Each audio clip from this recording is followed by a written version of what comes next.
Hello दोस्तों। तो कैसे हैं आप सब। आशा करता हूँ कि आप सब अच्छे होंगे।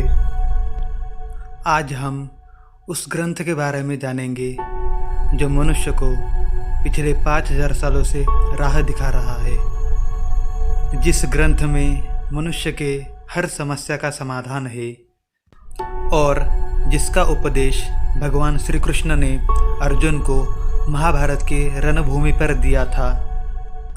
वह ग्रंथ जिसका नाम श्रीमद् भगवद गीता है, उसके बारे में जानेंगे।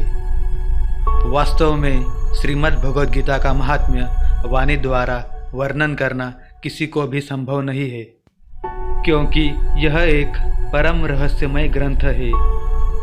इसमें संपूर्ण वेदों का सार संग्रह किया गया है। इसकी संस्कृत इतनी सुंदर और सरल है कि थोड़ा अभ्यास करने से मनुष्य उसको सहज ही समझ सकता है, परंतु इसका आशय इतना गंभीर है कि आजीवन निरंतर अभ्यास करते रहने पर भी उसका अंत नहीं आता। प्रतिदिन नए नए भाव उत्पन्न होते रहते हैं। इससे यह सदैव नवीन बना रहता है एवं एकाग्रचित्त होकर श्रद्धा भक्ति सहित विचार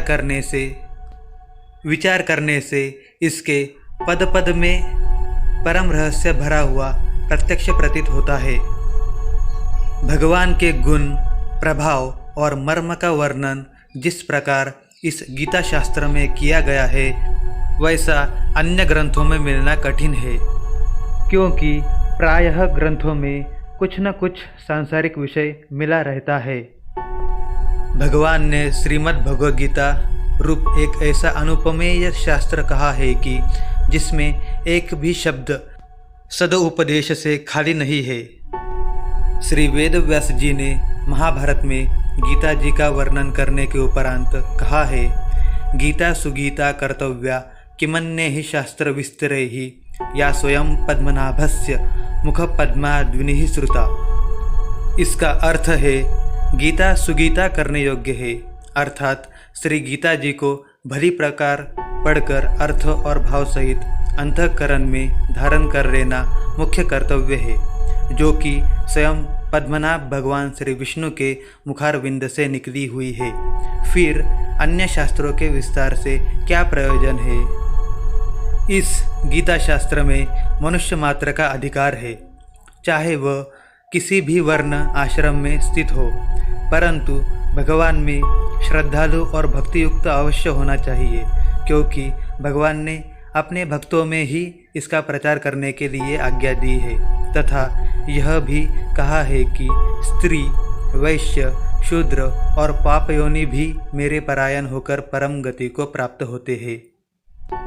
अपने अपने स्वाभाविक कर्मों द्वारा मेरी पूजा करके मनुष्य परम सिद्धि को प्राप्त होते हैं। इन सब पर विचार करने से यही ज्ञात होता है कि परमात्मा की प्राप्ति में सभी का अधिकार है, परंतु उक्त विषय के मर्म को न समझने के कारण बहुत से मनुष्य, जिन्होंने श्री गीता जी का केवल नाम मात्र ही सुना है, कह दिया करते हैं कि गीता तो केवल सन्यासियों के लिए ही है।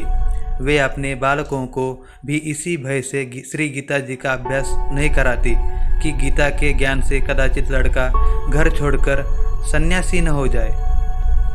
किंतु उनको विचार करना चाहिए कि मोह के कारण क्षात्र धर्म से विमुख होकर भिक्षा के अन्न से निर्वाह करने के लिए तैयार हुए अर्जुन ने जिस परम रहस्यमय गीता के उपदेश से आजीवन गृहस्थ में रहकर अपने कर्तव्य का पालन किया, उस गीता शास्त्र का उलट परिणाम कैसे हो सकता है।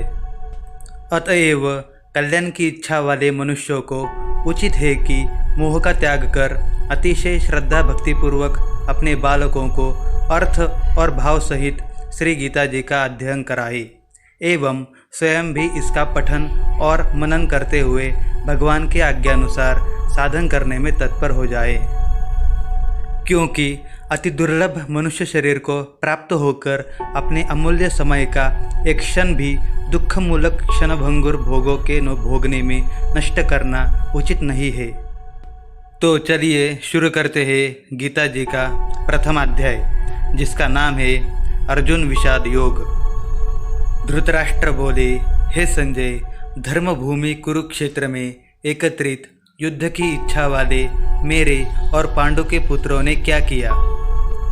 संजय बोले, उस समय राजा दुर्योधन ने व्यूह रचना युक्त पांडवों की सेना को देखकर और द्रोणाचार्य के पास जाकर यह वचन कहा, हे आचार्य, आपके बुद्धिमान शिष्य द्रुपद पुत्र धृष्टद्युम्न द्वारा विवाहकार खड़ी की हुई पांडुपुत्रों की इस बड़ी भारी सेना को देखिए। इस सेना में बड़े बड़े धनुषों वाले तथा युद्ध में भीम और अर्जुन के समान शूरवीर सात्यकी और विराट तथा महारथी राजा द्रुपद, दृष्टकेतु और चेकितान तथा बलवान काशीराज, पुरुजीत, कुंतीभोज और मनुष्यों में श्रेष्ठ शैब्य, पराक्रमी युधामन्यु तथा बलवान उत्तमौजा, सुभद्रा पुत्र अभिमन्यु एवं द्रौपदी के 5 पुत्र, ये सभी महारथी है। हे ब्राह्मण श्रेष्ठ, अपने पक्ष में भी जो प्रधान है उनको आप समझ लीजिए। आपकी जानकारी के लिए मेरी सेना के जो सेनापति है उनको मैं बतलाता हूँ। आप द्रोणाचार्य और पितामह भीष्म तथा कर्ण और संग्राम विजयी कृपाचार्य तथा वैसे ही अश्वत्थामा, विकर्ण और सोमदत्त का पुत्र भूरिश्रवा और भी मेरे लिए जीवन की आशा त्याग कर देने वाले बहुत से शूरवीर, अनेक प्रकार से शस्त्रास्त्रों से सुसज्जित और सबके सब युद्ध में चतुर है। भीष्म पितामह द्वारा रक्षित हमारी सेना सब प्रकार से अजेय है और भीम द्वारा रक्षित इन लोगों की सेना जीतने में सुगम है। इसलिए सब मोर्चों पर अपनी अपनी जगह स्थित रहते हुए आप लोग सभी निस्संदेह भीष्म पितामह की सब ओर से रक्षा करें। कौरवों में वृद्ध बड़े प्रतापी पितामह भीष्म ने उस दुर्योधन के हृदय में हर्ष उत्पन्न करते हुए उच्च स्वर से सिंह की दहाड़ के समान गरज कर शंख बजाया। इसके पश्चात शंख और नगारे तथा ढोल, मृदंग और नरसिंगे आदि बाजे एक साथ ही बज उठे। उनका वह स्वर बड़ा भयंकर हुआ। इसके अनंतर सफ़ेद घोड़ों से युक्त उत्तम रथ में बैठे हुए श्री कृष्ण महाराज और अर्जुन ने भी अलौकिक शंख बजाए। श्री कृष्ण महाराज ने पांचजन्य नामक, अर्जुन ने देवदत्त नामक और भयानक कर्म वाले भीमसेन ने पौंड्र नामक महाशंख बजाया। कुंती पुत्र राजा युधिष्ठिर ने अनंत विजय नामक और नकुल तथा सहदेव ने सुघोष और मणिपुष्पक नामक शंख बजाए। श्रेष्ठ धनुष वाले काशीराज और महारथी शिखंडी एवं दृष्टद्युम्न तथा राजा विराट और अजय सात्यकी, राजा द्रुपद एवं द्रौपदी के 5 पुत्र और बड़ी भुजा वाले सुभद्रा पुत्र अभिमन्यु, इन सभी ने, हे राजन, सब ओर से अलग अलग शंख बजाए और उन भयानक स्वर ने आकाश और पृथ्वी को भी गुंजाते हुए धृतराष्ट्र के पुत्रों के हृदय विदीर्ण कर दिए। हे राजन, इसके बाद कपिध्वज अर्जुन ने मोर्चा बांधकर डटे हुए धृतराष्ट्र संबंधियों को देखकर उस शस्त्र चलने की तैयारी के समय धनुष उठाकर ऋषिकेश श्री कृष्ण महाराज से यह वचन कहा, हे अच्युत, मेरे रथ को दोनों सेनाओं के बीच में खड़ा कीजिए और जब तक कि मैं युद्ध क्षेत्र में डटे हुए युद्ध के अभिलाषी इन विपक्षी योद्धाओं को भली प्रकार देख लूँ कि इस युद्ध रूप व्यापार में मुझे किन किन के साथ युद्ध करना योग्य है, तब तक उसे खड़ा रखिए। दुर्बुद्धि दुर्योधन का युद्ध में हित चाहने वाले जो ये राजा लोग इन सेना में आए हैं, इन युद्ध करने वालों को मैं देखूंगा।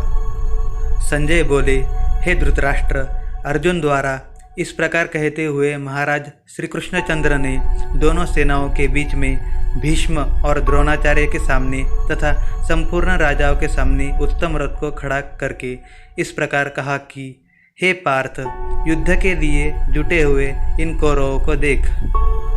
इसके बाद पृथापुत्र अर्जुन ने उन दोनों ही सेनाओं में स्थित ताऊ चाचों को, दादों परदादों को, गुरुओं को, मामाओं को, भाइयों को, पुत्रों को, पौत्रों को तथा मित्रों को, ससुरों को और सुहृदों को देखा उन उपस्थित संपूर्ण बंधुओं को देखकर वे कुंती पुत्र अर्जुन अत्यंत करुणा से युक्त होकर शोक करते हुए यह वचन बोले। अर्जुन बोले, हे कृष्ण, युद्ध क्षेत्र में डटे हुए युद्ध के अभिलाषी इन स्वजन समुदाय को देखकर मेरे अंग शिथिल हुए जा रहे हैं और मुख सूखा जा रहा है।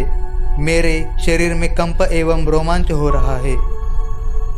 हाथ से गांडीव धनुष गिर रहा है और त्वचा भी बहुत जल रही है तथा मेरा मन भ्रमित सा हो रहा है, इसलिए मैं खड़ा रहने को भी समर्थ नहीं हूँ। हे केशव, मैं लक्षणों को भी विपरीत ही देख रहा हूँ तथा युद्ध में स्वजन समुदाय को मारकर कल्याण भी नहीं देखता। हे कृष्ण, मैं न तो विजय चाहता हूँ और न राज्य तथा सुखों को ही। हे गोविंद, हमें ऐसे राज्य से क्या प्रयोजन है अथवा ऐसे भोगों से और जीवन से भी क्या लाभ है। हमें जिनके लिए राज्य, भोग और सुखादि अभिष्ट है, वे ही ये सब धन और जीवन की आशा को त्याग कर युद्ध में खड़े हैं। गुरुजन, ताऊ, चाचे, लड़के और उसी प्रकार दादे, मामे, ससुर, पौत्र, साले तथा और भी संबंधी लोग हैं। हे मधुसूदन, मुझे मारने पर भी अथवा तीनों लोकों के राज्य के लिए भी मैं इन सबको मारना नहीं चाहता। फिर पृथ्वी के लिए तो कहना ही क्या है। हे जनार्दन, धृतराष्ट्र के पुत्रों को मारकर हमें क्या प्रसन्नता होगी। इन आतताइयों को मारकर तो हमें पाप ही लगेगा। अतएव हे माधव, अपने ही बांधो धृतराष्ट्र के पुत्रों को मारने के लिए मैं तैयार नहीं हूँ, क्योंकि अपने ही कुटुंबों को मारकर हम कैसे सुखी होंगे। यद्यपि लोभ से भ्रष्टचित्त हुए ये लोग कुल के नाश से उत्पन्न दोष को और मित्रों से विरोध करने के पाप को नहीं देखते, तो भी हे जनार्दन, कुल के नाश से उत्पन्न दोष को जानने वाले हम लोगों को इस पाप से हटने के लिए क्यों नहीं विचार करना चाहिए। कुल के नाश से सनातन कुल धर्म नष्ट हो जाते हैं। धर्म के नाश हो जाने पर संपूर्ण कुल में पाप भी बहुत फैल जाता है। हे कृष्ण, पाप के अधिक बढ़ जाने से कुल की स्त्रियां अत्यंत दूषित हो जाती है और हे वार्ष्णेय, स्त्रियों को दूषित हो जाने पर वर्ण संकर उत्पन्न होता है।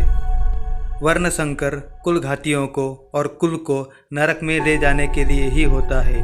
लुप्त हुई पिंड और जल की क्रिया वाले अर्थात श्राद्ध और तर्पण से वंचित इनके पितर लोग भी अधोगति को प्राप्त होते हैं।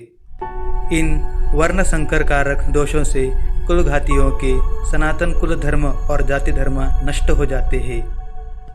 हे जनार्दन, जिनका कुल धर्म नष्ट हो गया है, ऐसे मनुष्यों का अनिश्चित काल तक नरक में वास होता है, ऐसा हम सुनते आए हैं। ये कितनी शोक की बात है। हम लोग बुद्धिमान होकर भी महान पाप करने को तैयार हो गए हैं, जो राज्य और सुख के लोभ से स्वजनों को मारने के लिए उद्यत हो गए हैं। यदि मुझ शस्त्र रहित एवं सामना न करने वाले को शस्त्र हाथ में लिए हुए धृतराष्ट्र के पुत्र रण में मार डाले, तो वह मारना भी मेरे लिए अधिक कल्याणकारक होगा। संजय बोले, रणभूमि में शोक से उद्विग्न मन वाले अर्जुन इस प्रकार कहकर बाण सहित धनुष को त्याग कर रथ के पिछले भाग में बैठ गए। इस प्रकार भगवद गीता का पहला अध्याय, जिसका नाम अर्जुन विषाद योग है, वह समाप्त हो जाता है। अगले वीडियो में हम भगवद गीता का दूसरा अध्याय, जिसका नाम सांख्य योग है, उसके बारे में जानेंगे। आपको ये वीडियो कैसे लगी मुझे कमेंट करके ज़रूर बताएं और चैनल पर नए हैं तो चैनल को सब्सक्राइब करना ना भूलें। तो मिलते हैं अगली वीडियो में। जय श्री कृष्ण।